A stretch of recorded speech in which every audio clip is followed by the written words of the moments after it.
అల్పపీడ ద్రోణి ప్రభావం జంగారెడ్డిగూడెంలో సీతామహాలక్ష్మి వృద్ధుల అనాథాశ్రమంపై పడింది.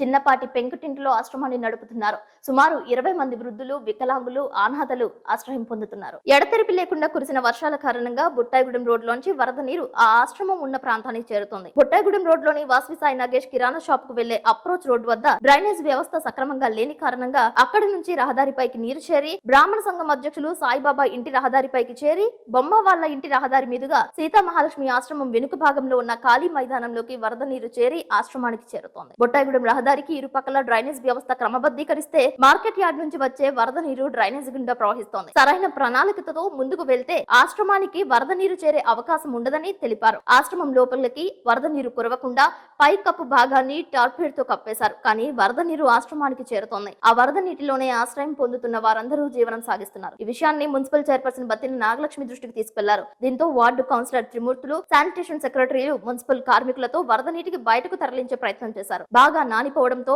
ఆశ్రమంలోని గోడ సైతం కూలిపోయింది. ఆశ్రమానికి చేరుకున్న మున్సిపల్ కమిషనర్ నాగేంద్ర కుమార్, యువ నాయకులు జట్టి ఆదిత్యలు బత్తిన చిన్న కళ్యాణ మండపానికి వృద్ధులను, వికలాంగులను, అనాథలను తరలించారు. ఎప్పటికైనా ఆశ్రమానికి సరైన స్థలాన్ని కేటాయించాలని ఆశ్రమ నిర్వాహకులు జేవరపు శేఖర్ సిటీ న్యూస్ తో కోరారు.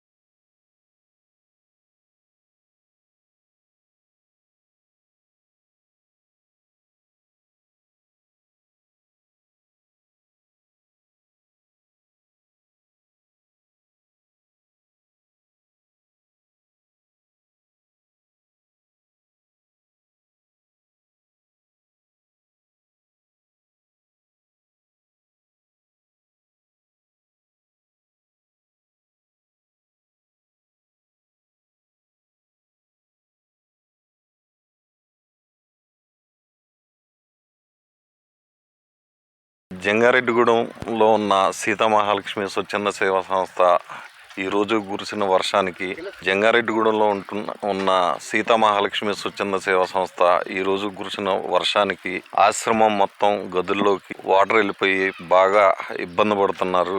వృద్ధులు, వికలాంగులు, అనాథలు. వాళ్ళు తినడానికి కూడా కూర్చుంటానికి ప్లేస్ లేక కింద మొత్తం వాటర్ అయిపోయి రీసెంట్గా ఇప్పుడు గోడ కూడా బాగా వాటర్ ఫ్లోటింగ్ ఎక్కువైపోయి గోడ కూడా పడిపోయిందండి. దయచేసి అధికారులు స్పందించి మా ఆశ్రమానికి నీడ కల్పించాలని మీ అందరినీ పేరు పేరున కోరుకుంటున్నాం. చాలా దారుణంగా ఉందండి. ఇక్కడికి ప్రతి ఒక్కరు వచ్చి చూడండి, మీకు చూస్తే మీకే అర్థమైద్ది ఇక్కడ పరిస్థితి ఎలా ఉందనేది.